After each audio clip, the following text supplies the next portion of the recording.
For 40 years, I have lived in this monastery, away from the noise of modern life. And in that silence, I have learned something that troubles me deeply. We believe we are more advanced than our ancestors, but I have discovered something that proves otherwise. 2,000 years ago, the Romans built structures that still stand perfectly. Today, we build towers that crumble in 50 years. This is not mere coincidence.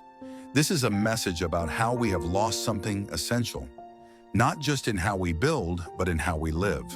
Today, I want to share with you 5 ancient technologies that still beat our modern alternatives.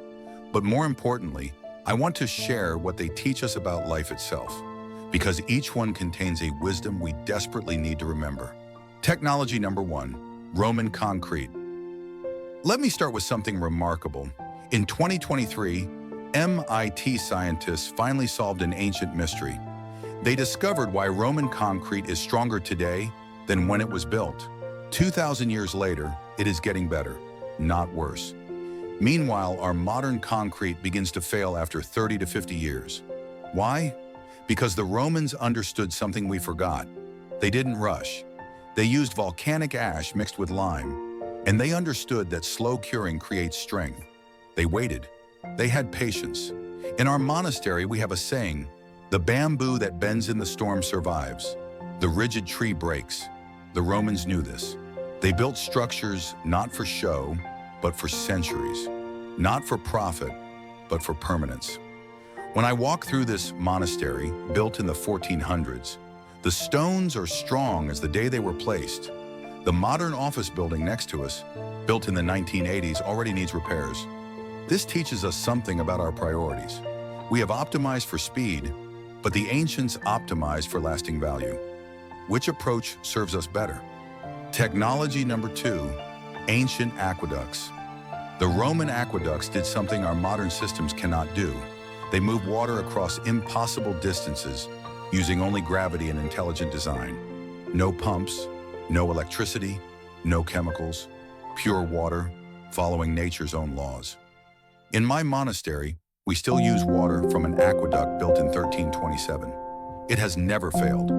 It requires no maintenance, no replacement parts, no technology experts. Water flows exactly as it did 700 years ago. This teaches us about connection. The aqueducts connected people to what they needed, water. They didn't overcomplicate it. They studied the land, they understood the flow of water, and they built in harmony with nature. But today, we have pipes breaking underground. We have water treatment plants consuming enormous energy. We have complexity where ancient peoples found elegant simplicity. This makes me wonder, in our own lives, how much have we overcomplicated what should be simple? Our relationships, our work, our happiness, have we buried them under unnecessary complexity? The aqueduct teaches us true strength comes from working with nature, not against it. True solutions are often the simplest ones. Technology number 3, Damascus steel. There is a steel that was forged in Damascus 1,000 years ago that still puzzles our modern metallurgists.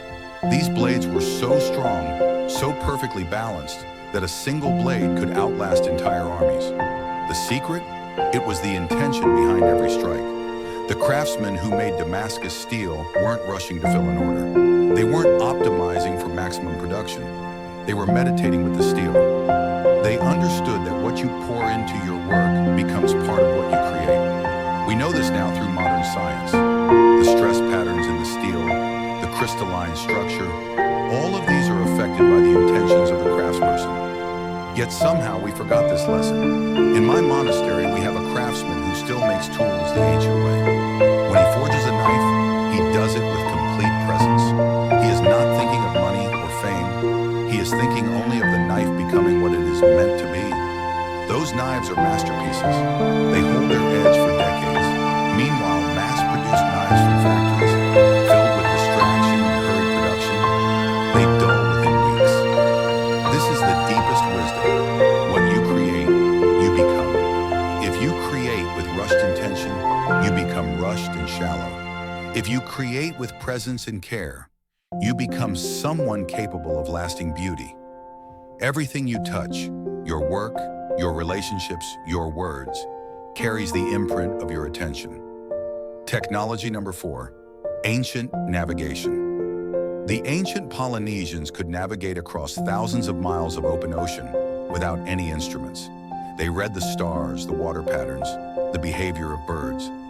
They had developed what we might call inner GPS, a cultivated awareness so refined that they could sense the location of islands beyond the horizon. Today we have GPS satellites, yet we cannot find our way without them.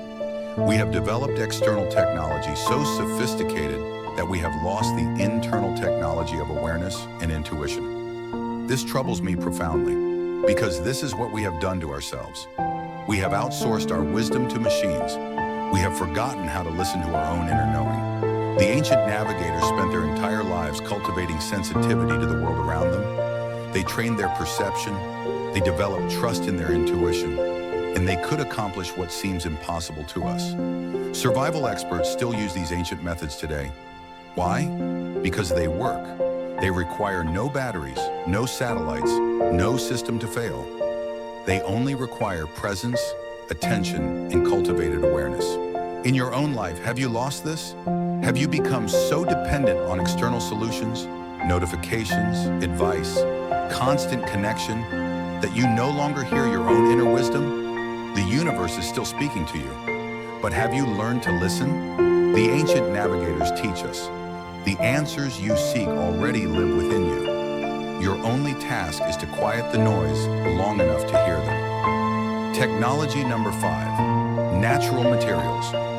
Walk through ancient museums and you will see clothing that is 1,500 years old. The colors are still vibrant. The fabric still holds together. They use natural dyes, natural fibers, materials that cooperated with time rather than fought against it. Meanwhile, synthetic fabrics from 50 years ago are falling apart. Our modern clothing is designed to fall apart. It is called planned obsolescence, and it is the opposite of how ancient peoples thought. The Buddhist philosophy teaches us about impermanence, that all things must eventually change. But the ancient peoples understood something deeper. You can work with impermanence, not against it. You can create things that age beautifully, that improve with time. A wooden bowl used in our monastery for 300 years is more beautiful now than when it was carved. A pair of natural leather shoes, worn for decades, molds perfectly to the wearer's feet. These things do not resist time. They embrace it. But we have created a world where everything is designed to be discarded. And not coincidentally, we are beginning to feel like we ourselves are disposable. Burnout, anxiety, depression. These are the symptoms of a culture that treats life like fast fashion. The ancient materials teach us the final lesson. Beauty that lasts is created by working with the nature of time, not by pretending time does not exist. True strength is the strength to age gracefully. So what have we learned? 5 ancient technologies that still outlast our modern inventions, but beneath each one is the same truth. The ancients understood that true strength comes from patience, not speed, from simplicity, not complexity, from presence, not distraction, from working with nature, not against it, from intention, not carelessness. We think we have progressed, but perhaps we have simply forgotten. We have built faster, but not better. We have created more, but valued it less. We have connected everyone, but isolated ourselves deeper. The question I leave you with is this. What ancient wisdom do you need to bring back into your own life right now? Not the technology, but the principle behind it. The patience, the attention, the care, the intention, the presence. These are not luxuries for monks in monasteries. These are essentials for anyone who wants to build something that lasts, whether that is a career, a relationship, a sense of peace, or a legacy. I encourage you to pause, to reflect, to consider one area of your life where you have chosen speed over quality, complexity over simplicity, distraction over presence, and then consciously choose differently. That is where wisdom begins. Thank you for listening. Now go, slow down, be present, build something that will last.